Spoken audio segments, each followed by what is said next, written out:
This imagery has continued just to indicate that the bestiality in a man.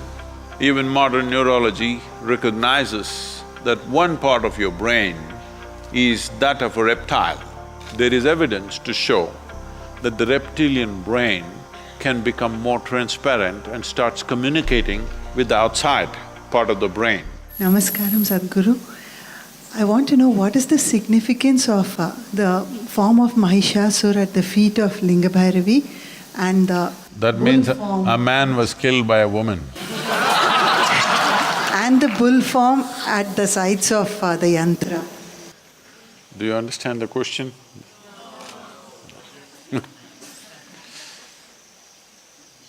Mahishasura is a man first. We really don't know much about him, but traditionally he got terribly bad press.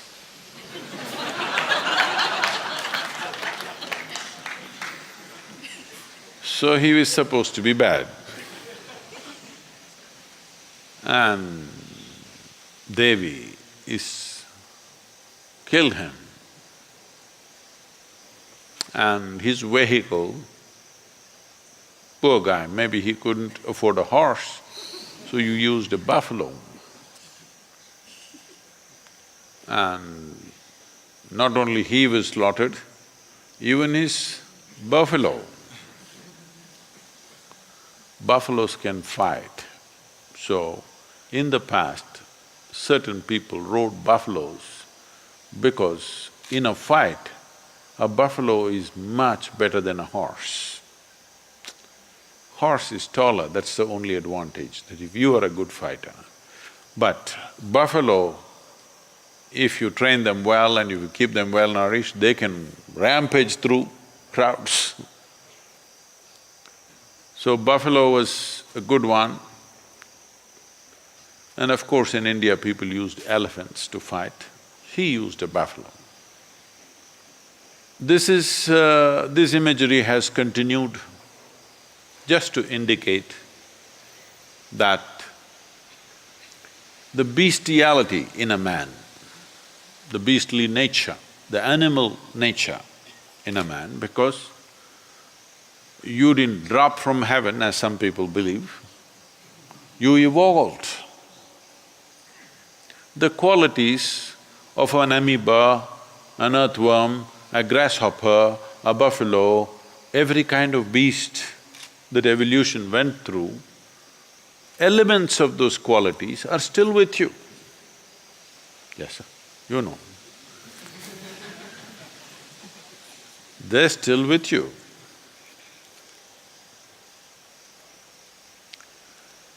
So, these are all compulsive tendencies. Even modern neurology recognizes that one part of your brain is that of a reptile. There's a reptilian brain which is approximately the size of your fist. So those of you who have a big fist, I'm sorry. You show your fist, huh? Somebody else say he's got more animal in him. So, the evolutionary process, the modern neurology recognizes that there is a part of your brain which is reptilian. That means it's at that stage of development, which is instinctive and does things in a certain way. But over that, a flower of cerebral cortex evolved. If you function out of this, which is a happening, which happened after human spine became erect. After the human spine became erect, the outer flower developed, which is what makes you human, which is what gives you thoughts about universality of the existence, which is what gives you an idea that everything is one, which is what allows you to be a scientist, This is what allows you to be a spiritual seeker. But if you go back to this, all you have is instincts of survival. So the entire process, the human effort through education, through spiritual process, through meditation, everything is to move away from this and function from the outer dimension, which is a more recent happening, but this gives you a sense of seamless way of approaching life. If you go to the reptilian brain of who you are, fixing boundaries is all that you know. So whenever you are having problems with people around you, always wanting to fix your boundaries, this is mine, this is yours, my space, my air, your air. When it comes, you must know you gotten here. Now the spiritual process, the yogic dimension is looking at how to make this, because if you function only from one aspect of your brain, it'll work, but not enough, you're not using all of it. So there are methods, some of the methods you're already practicing, but the idea is to open this up. There is evidence to show that the reptilian brain can become more transparent and starts communicating with the outside part of the brain.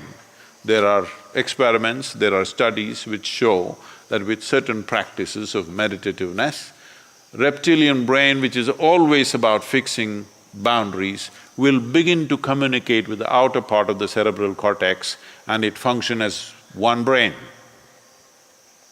So I don't know if you should. The flower should open up, and that is why in the yogic, you will see all the imagery in the yogic culture, flower, flower, small flower, small flower, small flower, big flower. It opened up.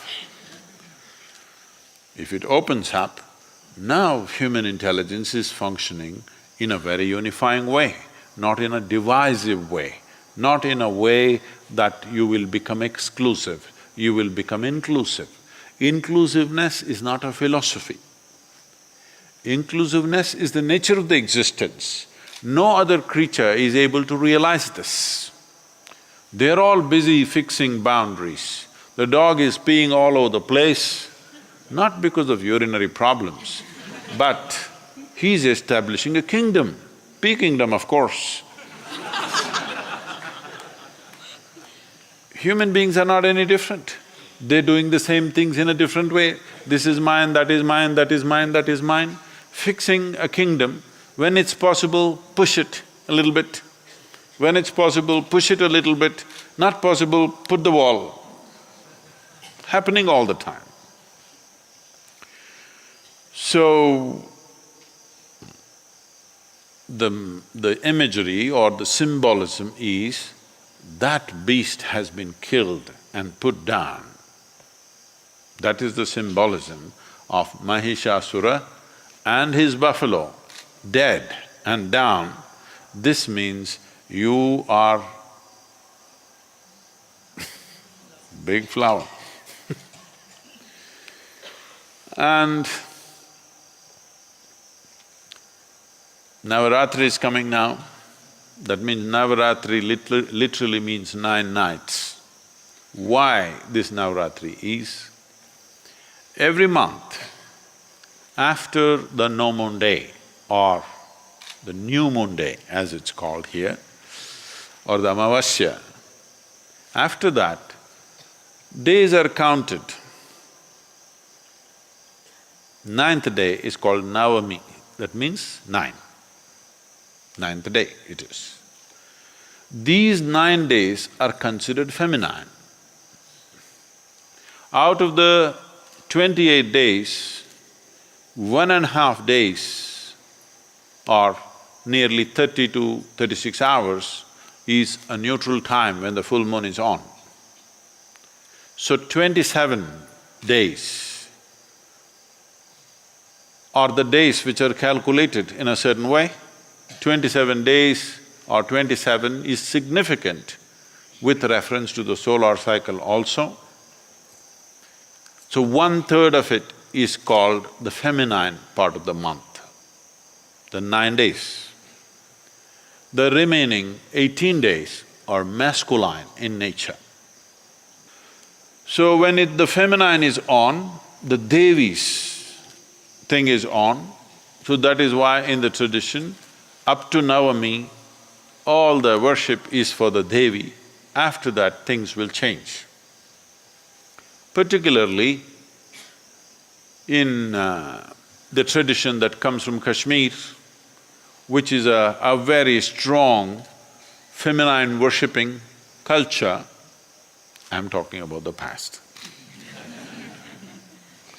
Today if we say Kashmir, you think of terror, you think of militancy, you think of extreme manifestations of many things. But this is all started about 7 centuries ago.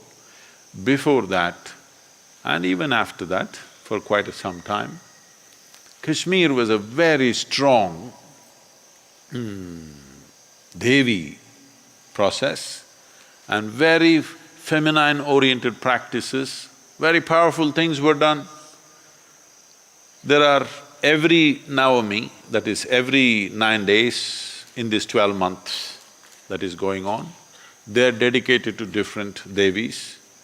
The one that comes now, which is called the Dasara, or the Navaratri as it's largely celebrated, this is dedicated to Devi Sharada. This was considered most important because Sharada is the goddess of learning.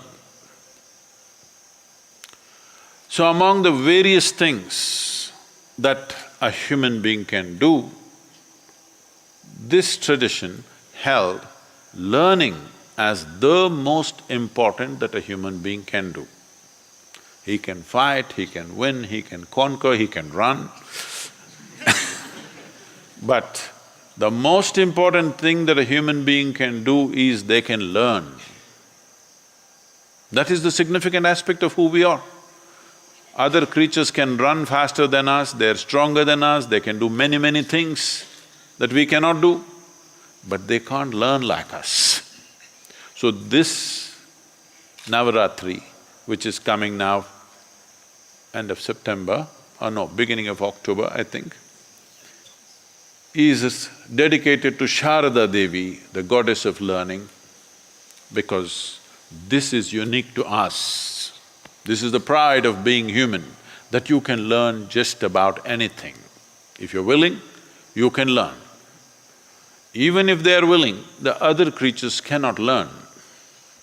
So this is the most significant Navaratri dedicated to Sharada, and you must prepare learning something. And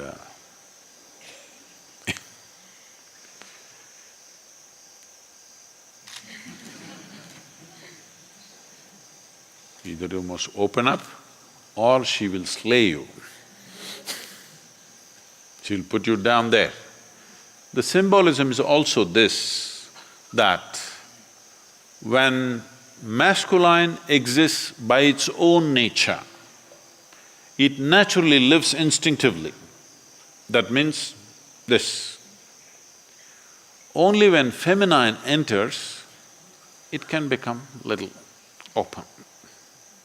So when it opened, the masculine or the beastly nature fell at her feet because she rose out of that. So the symbolism in the Devi temple is just that. Because she rose in full power, this bestiality is down there.